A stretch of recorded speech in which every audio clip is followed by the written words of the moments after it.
Hi everyone, I'm Gold Derby News and Features Editor Ray Richmond, and I'm here today with Makoto Shinkai, the writer and director of the Japanese-produced animated feature Suzume. Makoto, your recent films were heavily influenced by the devastating Great Tohoku earthquake and tsunami on March 11th, 2011. What would you hope resonates with your fans in the West who might be unfamiliar with the tragic events surrounding that day? 結構ディザスターがコアな、テーマになってると思うんですけど、それをあまり知らないやっぱ欧米のファンには、どういったものが、刺さってほしいのかっていう質問ですね。そうですね。欧米の人は東日本大震災のことにあまり馴染みがないと思うんですけれども、でもこの映画を通じてその災害を知ってほしいと思って作ったわけではないんですね。むしろやっぱり自分自身がどうしてもその震災のことを考え続けざるを得ない、映画を作る上で映画を作るんだったらやっぱり東日本大震災から自分はまだ離れることができないという気持ちでスズメを作りましたので、こういう映画ができたんですけれども、でもまずはやっぱり純粋にエンターテインメントとして、海外の人に楽しんでもらいたいと思っていました。For me, of course, there are many other areas around the world that might not necessarily know about or understand the devastation effect that March 11th had on the entire country. And my intent with this film was not necessarily to preach to them or tell them or even inform them for that matter. I think the film itself was much more informed by my own relationship with the disaster and how I'm constantly thinking about how that affected me and my surroundings, and I was not yet able to completely detach myself from the events that happened. And as for Western audiences, all considered, I would say I wanted them to see it as just a piece of entertainment and enjoy the ride as opposed to get preachy or tell them that this happened. 東日本大震災を体験したりとか、知っている人にとってはこの「すずめ」という映画は、特別な体験に結びついた少し特別な映画になっているとは思います。And in terms of audience and moviegoers, for those who have experienced the March 11th disaster, I think they're perhaps able to see Suzume at a different resolution, if you will. It's a different experience or film to them. ただスズメの感情、スズメの境遇そのものはある種普遍的なものだと思うんですね。人間の自分自身の力の及ばない何か大きな力によって、母親、親しい人を亡くしてしまったという少女がスズメですから、それは東日本大震災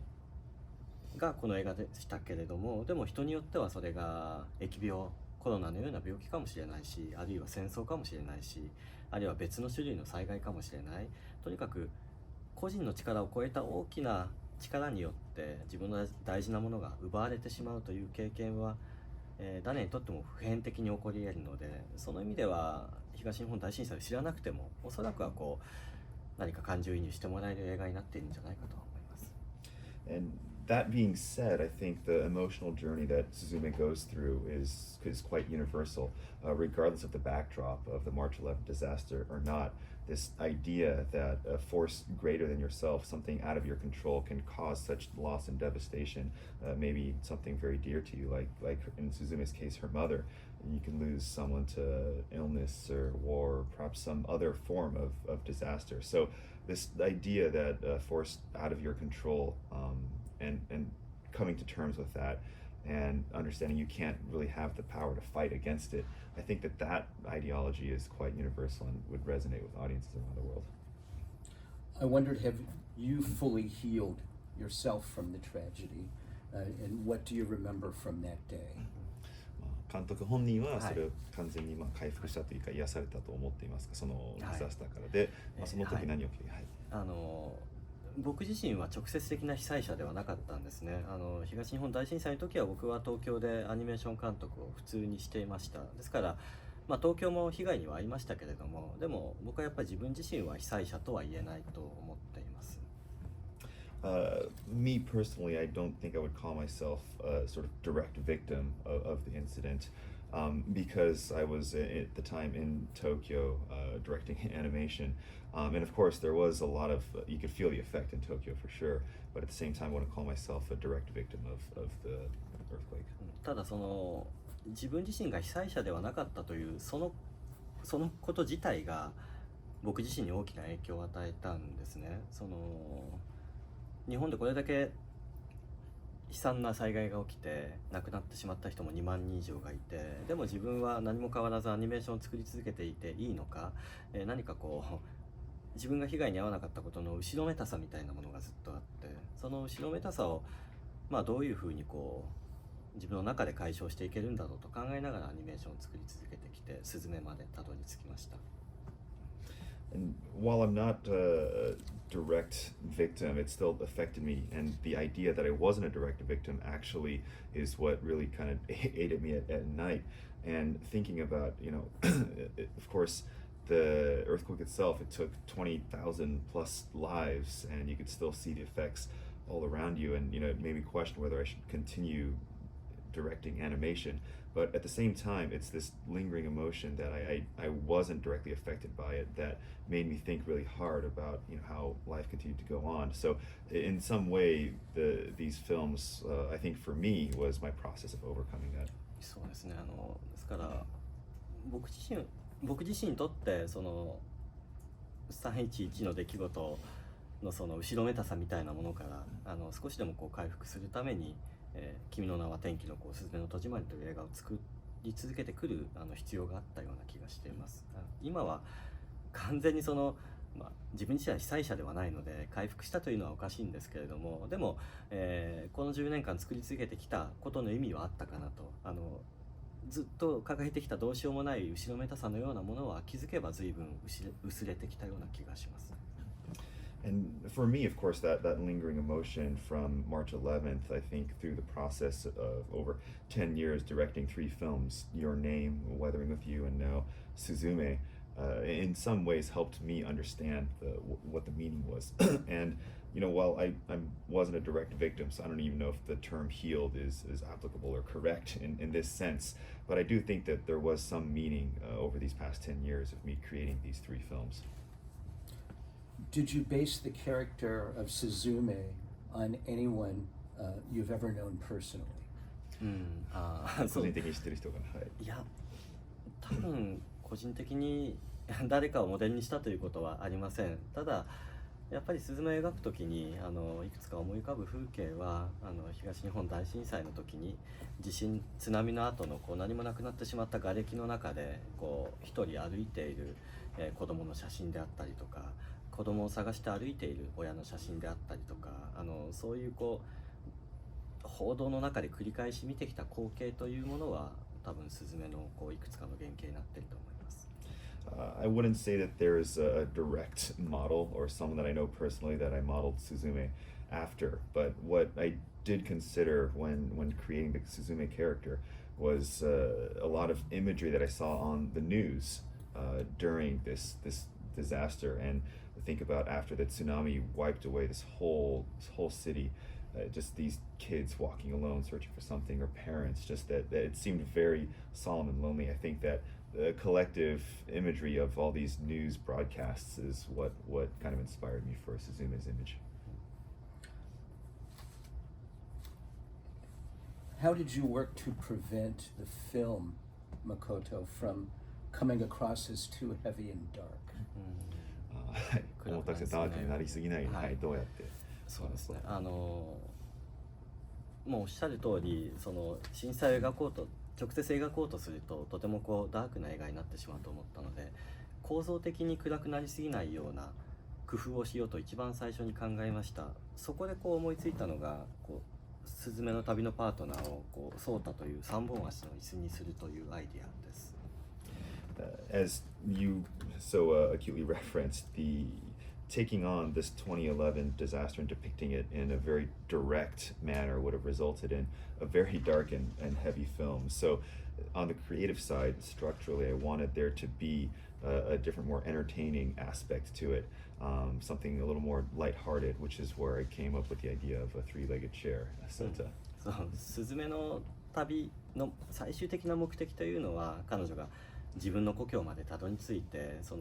震災の傷に自分自身が向き合うことではあるんですけど、ただスズメのもっと切実な目的としてはこう椅子の姿に変えられてしまったソータを元の姿に戻すことなんですよね。そういうこう震災の手前にスズメの別の目的を設定しました。And throughout Suzume's journey, her partner Sota, of course, there's a healing process that she goes through as she gets closer and closer to her hometown and comes face to face with her own wounds. But the more immediate character motive or drive, if you will, is Sota being turned into a chair and her desire to return him back to being human. ただそのソータの階段ってしまった椅子が、画面の中にずっとですから登場するわけですけど、でもその椅子そのものは、画面に映るだけでこうちょっとクスッと笑ってしまうようなこうキャラクター、可愛らしいキャラクターなわけです。そのことによって映画のムードを、一定程度ずっと明るくキープできるんじゃないかというふうに考えました。And this chair, from the very nature of its design and how the movie is structured, will always be on screen. But visually, I think it provides this almost heartwarming and uplifting stimulus to audiences. And knowing it'll be on screen throughout Suzume's journey in its entirety, I think that's how I was able to maintain that more uplifting mood as opposed to being super dark. It's a very creative choice to have that be a character. Is there a metaphor in this chair for the audience to grasp, something metaphorical? はい、この椅子に何かこう観客に伝えたいなんかメタファーみたいなものあるんでしょうか。そうですね。椅子の足をこう3本足にしたこと、その椅子はまあ普通4本足があるわけですけど、こう1本足をなくしたことというのが、まあこの椅子に込めた、メッセージのようなものです。I would say a chair in its normal state, of course, would have 4 legs, but in this case, the fact that it only has 3, I think that idea of loss is something that is embedded in the chair. スズメにとってはやっぱり母親を亡くしたこう心に欠落を抱えているということの、まあ、メタファーでもありますし。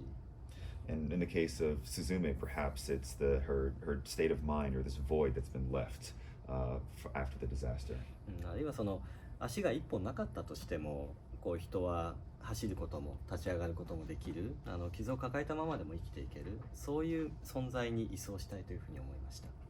And in spite of only having 3 legs, the chair is still able to stand and walk and run throughout the film. So even though we might be carrying these wounds or we might be missing something, the fact that it's still able to move on and push forward, I think, is perhaps a more universal message.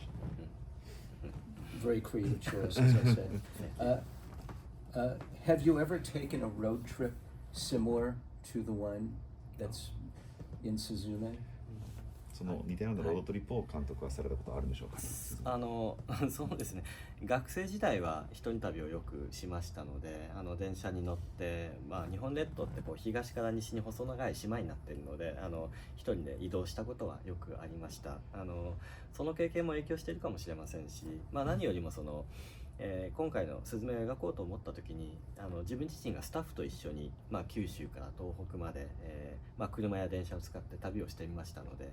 その経験が映画には反映されています。When I was a student, perhaps maybe through some soul searching, I also traveled a little bit. And Japan is almost very kind of stretched and is skinny, the islands of Japan from east to west. So perhaps there were some references or effects that trip that I did in my student era affected me. But at the same time, when we decided on this concept for the film, I took some of our team members and then we did Suzume's actual path, whether through train and car and a combination of transportation. That sounds like a lot of fun. How did the road trip that she takes in the film evolve over time? Why do you think it was the best way to tell her story through a road trip? なぜロードトリップっていう形が一番彼女のストーリーを描くにはベストだったと思うんでしょうか。そうですね。この映画をそのまあロードトリップのフィルムにしたのは、その東日本大震災というのが日本のこう東北というエリアで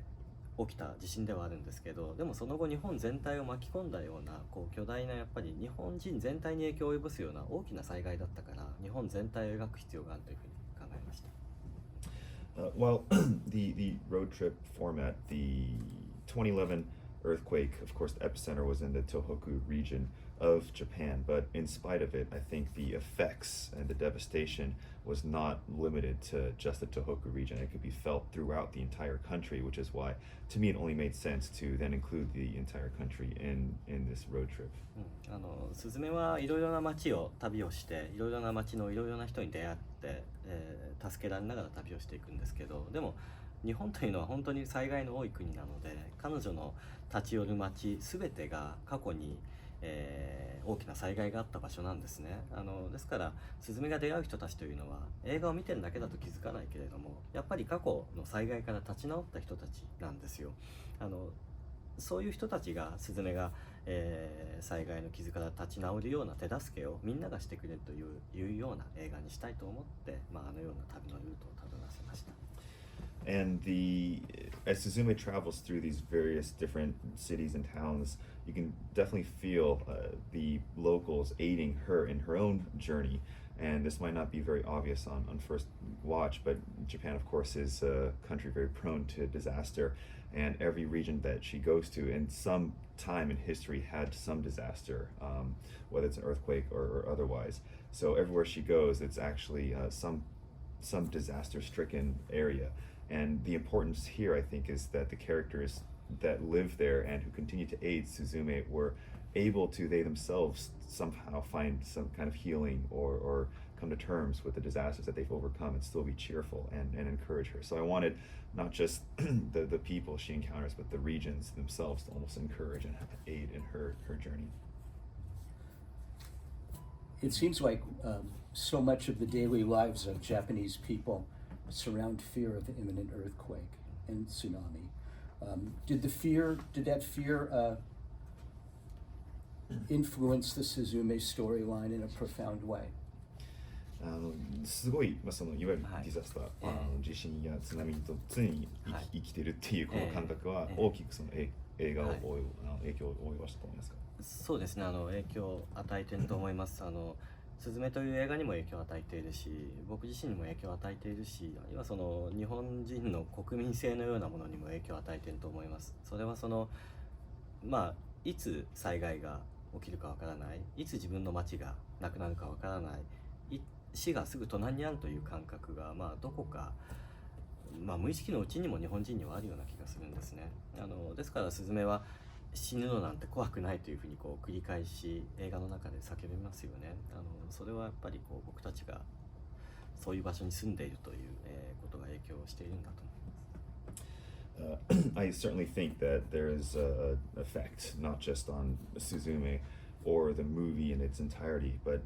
throughout the entire population of Japan, perhaps, that we live side by side with disaster constantly. And you don't know when or how, where you live might just disappear. And this idea of living side by side with death in some way, I think, affects us subconsciously. So Suzume's dialogue in the film as well, when she constantly says, I'm not afraid to die, I think that is a result of this omnipresent nature of disaster. It was a beautiful way to tell the story. And it's really a wonderful film. I'm wondering if it's a dream of yours, Makoto, to have one of your films nominated for an American Academy Award. そうですね、僕自身はあまりそういうことを考えたことがないんですね。僕は子供の頃から映画監督になりたいと思っていたわけではなくて、気づいたら自分がやりたいことを探していったらそれがアニメーションを作ることだったと。でアニメーションを実制作で作り始めたらいつの間にか仲間やスタッフが増えて作る映画のサイズがだんだん大きくなっていった結果ここにいるという感じですので、もう本当にその映画そのものの祭典であるアカデミーアワードのことはあまり興味もないし、考えたことはあまりありません。My journey to becoming a director, it's not like I was really, really young and said, I'm going to be a movie director. It was almost, it discovered me in some ways. So I personally don't think too hard about the academic side of film, if you will. As I was searching for what I wanted to do, I encountered animation, and in doing so, I initially just made a little short animation by myself. and slowly people started to gather, and then we were able to produce something bigger and bigger in scale, and the result is I'm here right now. So I'm constantly thinking about just working on directing and this medium of animation and making movies, but the result of that and how it's received in a more critique central way, it hasn't really been on my mind. ただまあこんな風にロサンゼルスに来ていろんなそのクリエイターや、まあ、観客やフィルムメーカーの人と会ってお話をすると、こう誰もがこういかにその映画を愛しているか、あるいはこう本当にこう命を懸けて、映画を生み出そうとしているかということをこう目の当たりにします。そうするとやっぱり憧れは出てきますね。こういう人たちと同じ場所にいつか立てるようなことがあれば、それはすごく幸せなことなんじゃないかというふうにLA に来ると思うようにだんだんなってきました。That being said, coming here to Los Angeles and being able to talk with and interface with a bunch of creators, directors, filmmakers, I genuinely sense this love for film and cinema that they have. It's almost like they put their life on the lines to create and find and pursue that perfect film. And I think there's definitely some admiration and longing that I have for that type of relationship with cinema, and if perhaps someday I can stand on the same pedestal, that would make me really happy. And this is something I'm reminded of when I visit LA. We also we share a love of cinema and we share a fear of earthquakes here in Los Angeles. 確かにその映画に対する愛情と地震に対する恐怖っていうものは共通してるのかなと。I think we're going to wrap things there. Suzume is available to stream over Crunchyroll. Makoto Shinkai, best of luck to you this award season. Thank you so much for joining us today at Gold Derby. Thank you so much. Thank you. Thank you.